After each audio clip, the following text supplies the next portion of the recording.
Picture yourself in ancient Egypt, smoothing on a perfume that smells like a dream. Sweet, spicy, divine. Now here's the wild part, you could eat it too. These weren't just fragrances. They were edible potions made from honey, wine, and exotic spices, used to heal bodies, connect with gods, and preserve mummies for eternity.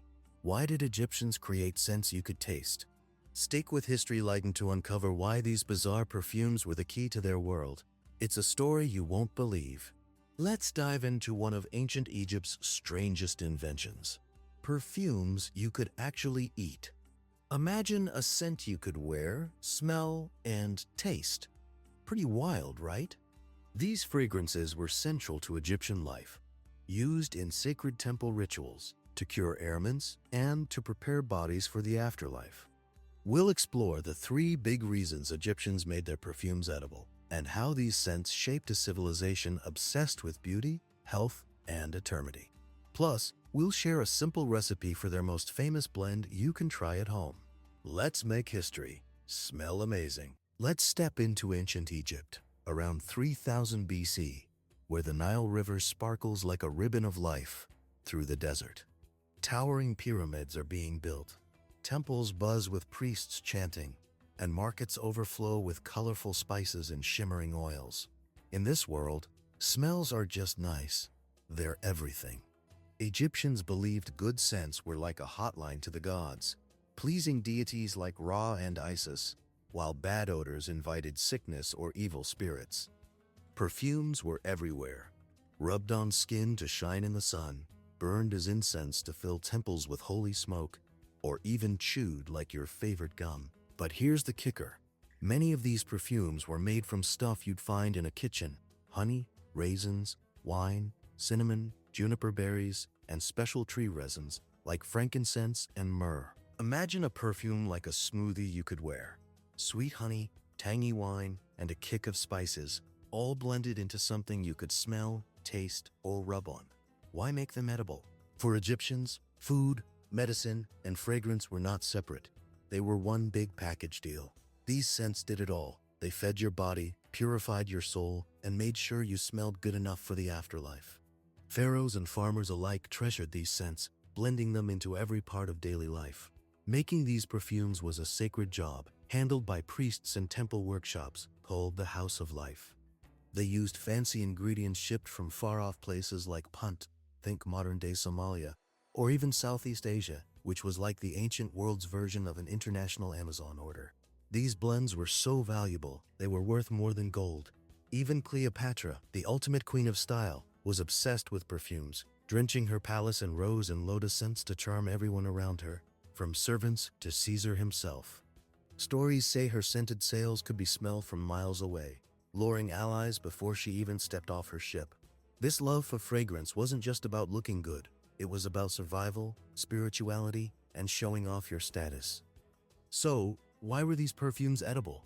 Let's break it down into 3 big reasons, made simple and clear just for you. First up, let's talk about religion, the heartbeat of ancient Egyptian life. Perfumes weren't just nice smells. They were like a direct phone call to the gods. Every morning and evening, priests burned incense in temples to honor deities like Ra, the sun god, or Osiris, the god of the afterlife, believing the sweet smoke carried their prayers straight to the heavens. The star of this fragrant show was a blend called Kaifi, or Kapet, which literally means welcome to the gods.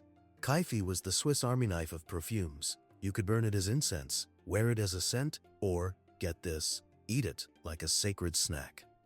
Making Kaifi was like baking a fancy cake with up to 16 ingredients: raisins soaked in wine, sticky honey, warm cinnamon, spicy cardamom, sweet saffron, and tree resins like frankincense and myrrh.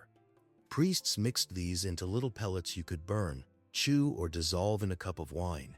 Why eat your perfume? Egyptians believed swallowing Kaifi cleaned your soul from the inside, just like its smoke purified the air outside.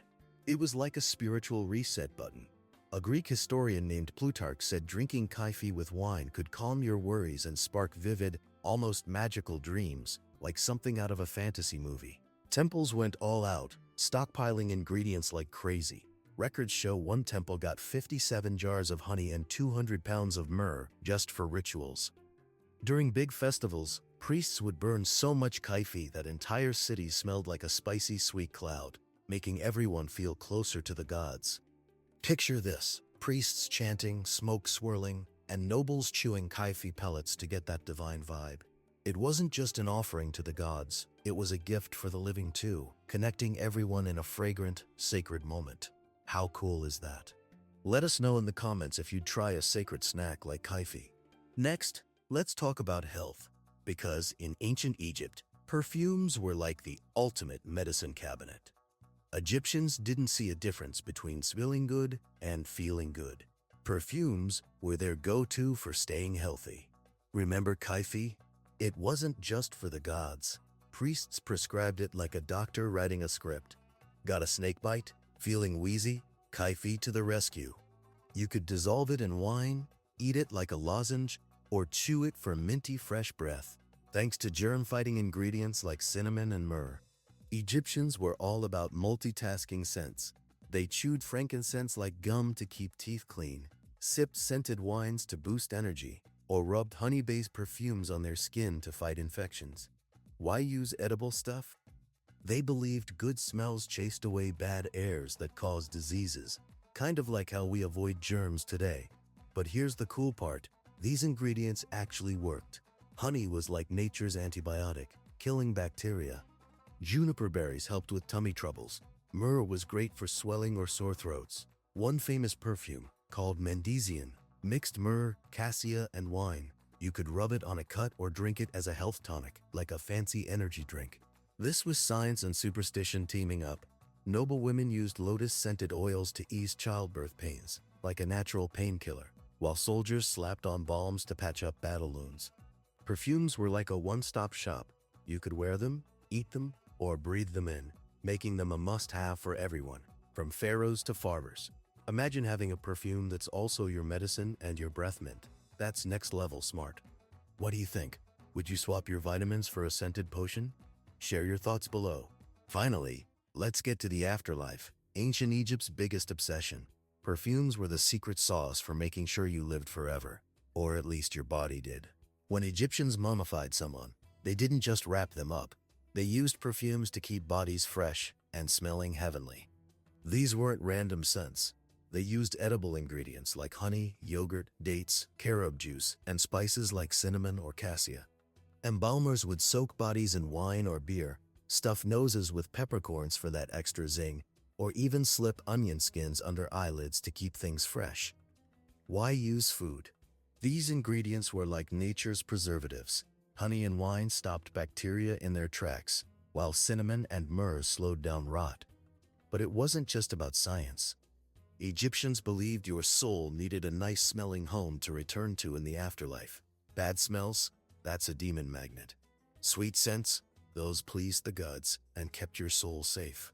They used resins like frankincense, which people chewed as gum in life, creating a cool connection between the living and the dead.